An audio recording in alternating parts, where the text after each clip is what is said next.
All right, so now that we start off with something like, I do want to shoot something a little heavy at you. I was thinking about it because I've been seeing a lot of people like getting their stars and getting different plaques and different things, and I'm just like, what makes an artist transition into icon energy? And like, what are those things that helps you view like an artist as an icon? Because there may be an artist that none of us agree with you on that's an icon, but you might. So like, what makes an artist an icon? I would say everything besides the music, because a lot of people can make good music. Really, anyone can rhyme. Yeah.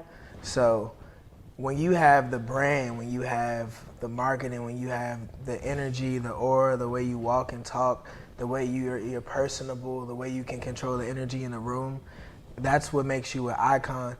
And in terms of a megastar, that just all depends on what you're willing to do and sacrifice. Yeah. That's a whole nother story. I feel like megastars be selling their soul to the devils.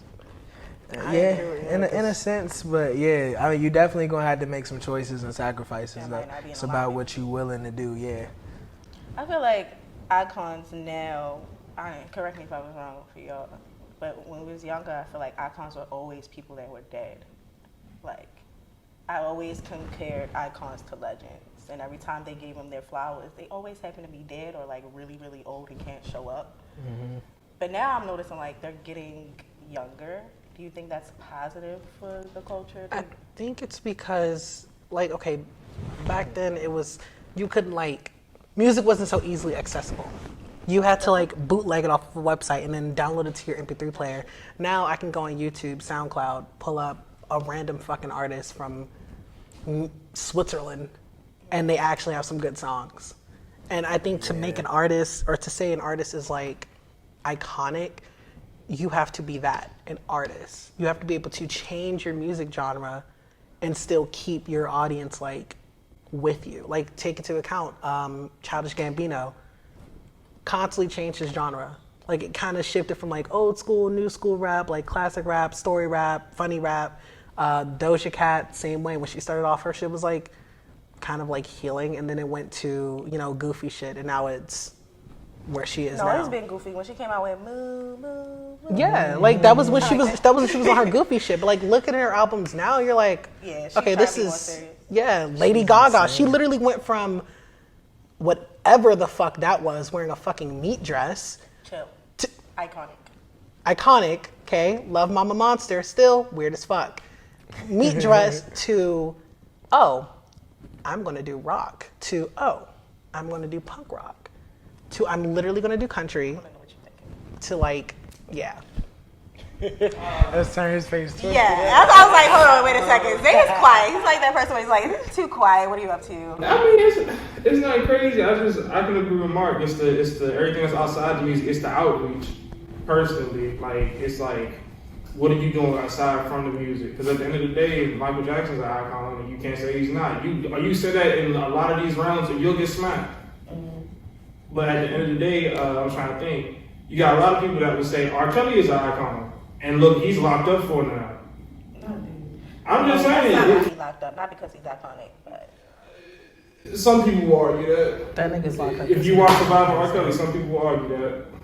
He just don't know where to point his dick. I personally, I feel like icons are being celebrated earlier now because the music industry has changed. I feel like back in the day, people it took their whole career to become an icon. And not only because the industry's changed, competition is completely different. Yeah. So before I actually had to like go to war musically for this icon title, like there was plenty of people coming for the king of pop, the king of whatever, rap, the king of this. But I felt like the competition was a little tougher.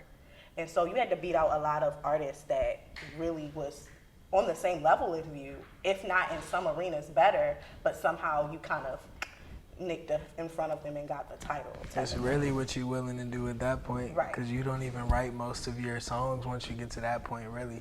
It's a formula at that point. Yeah, that's really So I agree, and that's why I think people are becoming called icons earlier, because you can see them in their purest form before like they get to the formula, or even if they want to get there at all. You have SoundCloud artists that have a whole career for themselves that never had to really bend or break or change for anyone. They can just put out music, and shout out to Dilla for that. I would say, yeah, Jay Dilla was really the one who just got to make his own sound and people kind of vibrated to it. So I think, yeah, now you can see what an artist is capable of. You can see what he's doing on his day-to-day. It's a lot more technology for you to see how iconic someone is versus taking a chance on someone and realize they're like a twisted egomaniac. Like later on, we can see exactly who they are early now. Yeah, and I feel like we're supporting a lot more independent artists also. Yeah. A lot of these independent artists, they deserve a clock. Honestly, like I give them big credit because like to be on your own and you're still out here making a name for yourself, like we're never gonna have another MF Doom, but like he was one of the first to do that. He wanted to stay by himself and he was not willing to bend or break on who he was for the record. Exactly, that's iconic. That's true iconic. So would you say iconic artists or people in general are just overall a good word to summarize, I guess, influential in different regards? Does that play a heavier role than the artistry or the product that for they're sure, because Kid Cudi got named the icon early, Yeah. and it was because he was just he influenced like the artists that are like twice his image status. Like he would go in the room and influence all of them. So it definitely has a lot to do with influence. You'll get called an icon way quicker if you're more influential. People would even say like Ian Connor's iconic to like the fashion industry. A lot of people may not like his character, but like what he's done is iconic. Yeah. But also you have to take into account there's like back then you could tell the difference between like East Coast rap and like West Coast rap. Now it's kind of like, okay, you can tell, but it sometimes all sounds the same. And if you are able to make your own and everyone can bop it and be like, oh, we're claiming this is ours.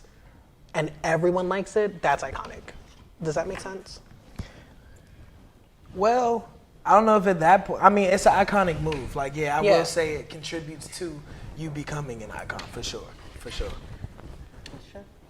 All right, so next thing I'll be thinking about a lot of stuff, though. I'm a thinker. Overthinker or just a thinker? Overthinker. Ooh, me too. I lose sleep off of it, actually. Never that. Yeah, so when I go to sleep, I have to like close my eyes and imagine complete darkness. You think I'm playing, but I'm not, because if I close my eyes, I'm just going to start imagining what I'm thinking. I'm big on manifestation, so I have to like imagine darkness and nothing else comes, and then 10 minutes, I'm good.